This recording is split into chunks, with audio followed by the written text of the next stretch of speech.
House of the Dragon Season 2 is here. Today we take a look at Episode 1, A Son for a Son.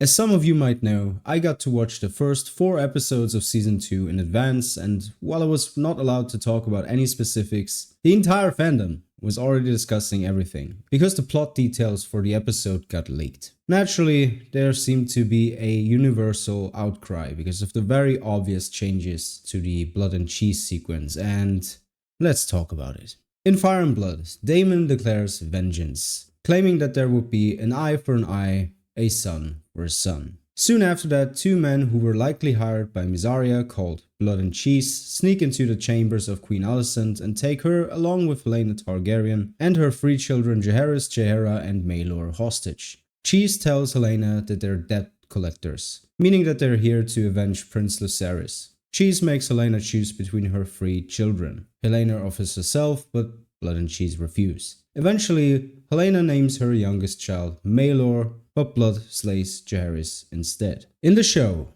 Daemon himself sends Blood and Cheese to go after Aemond, and this is very important because I myself also didn't catch it when I first watched it.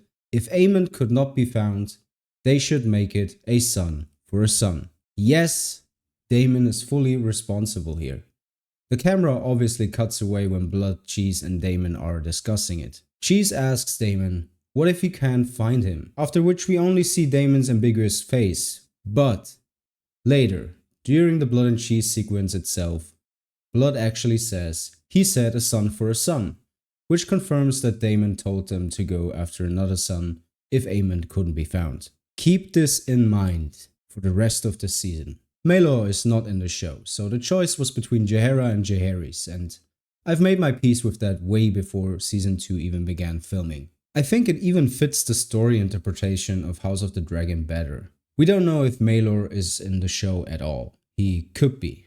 They've cast Rickard Thorne, which leads me to believe that he might still show up, but who knows? Maybe he's in Old Town.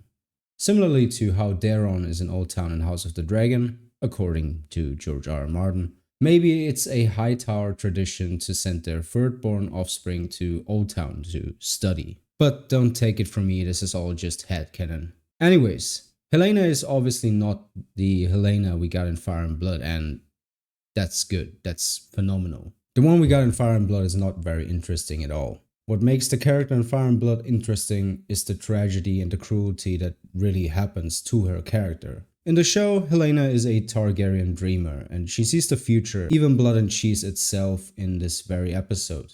That makes her character more interesting in the show. But this creative choice also stole a bit of emotional impact for the Blood and Cheese sequence. Helaena doesn't really understand a lot of what's happening around her. She seems to be in her own head a lot, which is something they've constantly portrayed from day one. So, naturally, she doesn't actually show that much emotion here, which I'm fine with. But I would have loved for Alicent to be there with her so we can still get that response to this insanely cruel act. I think it's definitely needed here, and would have made the scene just so much more horrifying. Alicent hooking up with Cole is something that I don't mind. She seems to gain control, and it's portrayed sexually as well.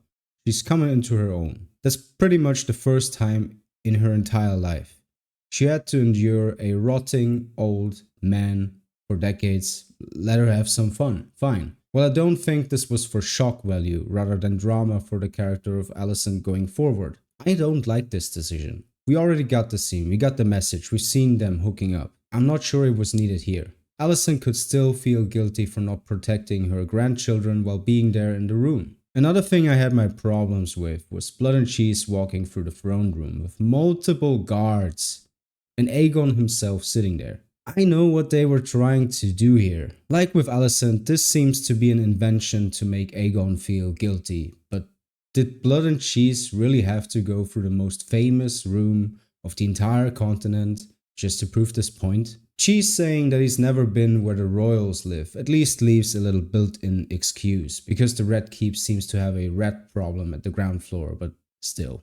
All in all, however, I don't think this was a complete catastrophe. It's not like Season 8 of Game of Thrones. It's just a lot of wasted potential in my opinion, but I'm open to see where their desired additional drama leads our characters in the following episodes. I think they've done a phenomenal job of building up the tension that leads to this moment. I was sitting on the edge of my seat and I really like that they've done it in a respectful way too. There's no need to see the actual thing, for me at least. I also really like that Daemon is going after Aemond at first. There's no way the book Daemon could have known the actual exact whereabouts of the Green Princess in the Red Keep, so in my mind, in the books, Aemond was as much an option as Maelor and Jaehaerys were. And again, definitely rewatch that scene. Blood confirms Daemon's order. I imagine this will be a hot topic in the coming days. It's not a misunderstanding, it's not an accident. Just keep that in mind and rewatch the scene. So let's conclude it all before we give this episode a rating. Overall, I enjoyed this episode, especially the pacing. It's an hour of people talking and plotting, which is the kind of Ice and Fire I like. It's a lot slower now and I really appreciate that. The decision to make Rhaenyra search for Luke's body for days had a pretty big impact, because we don't get to see Aemond's return to King's Landing. In Fire and Blood, Aegon throws a huge party to celebrate Aemond's kill, and I think this would have been very interesting to see, given that Aemond was very much conflicted about what he's done.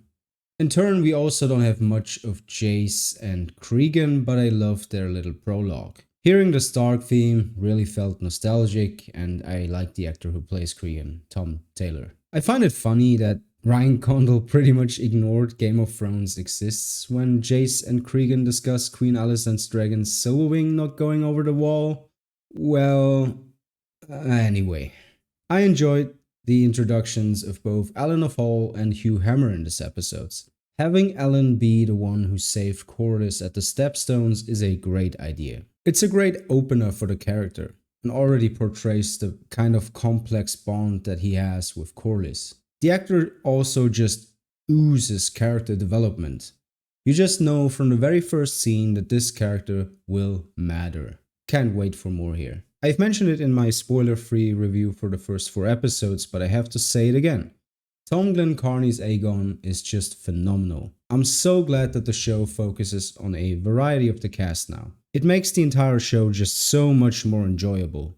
Just wait until you see what else is in store for Aegon this season. Emma Darcy also delivers a fantastic performance as Rhaenyra. You just want to hug Rhaenyra. I once again liked that Syrax felt Rhaenyra's emotions and can't wait to see how the Dragon Bond / Dragon Seeds plot will develop over the season. Her not talking for 1/3 of the episode and her first sentence being, "I want Aemond Targaryen," was a cool move. Once again ties into the tension that I mentioned earlier of all things building up. I really like that. One last thing I want to mention is that, as always, I really like what they're doing with Aemond. I like that he's the one who points out Alicent's hypocrisy when he says that the queen speaks with 2 tongues. This is a very obvious wink at season 1's Alicent and shows that the writers have her agency in mind. Or at least that they are listening to feedback. She goes from plotting to seat Aegon on the throne in episode 6 to now wanting to take caution and wanting peace. When characters are written in a way where their own story contradicts their actions, it's only logical to criticize it. When characters are intentionally written to contradict themselves, I see no problem. I think that's just human and doesn't make Alicent a bad person. It's natural. The consequences of war are disastrous, as we all know. It's one of the most important themes in A Song of Ice and Fire, and I'm looking forward to seeing how this all ties into it. I give House of the Dragon Season 2, Episode 1 a 7 out of 10. That's it for today. Thank you so much for watching. Feel free to subscribe so you don't miss my reviews, live streams, and even cast interviews that we'll be doing for Season 2. See you later.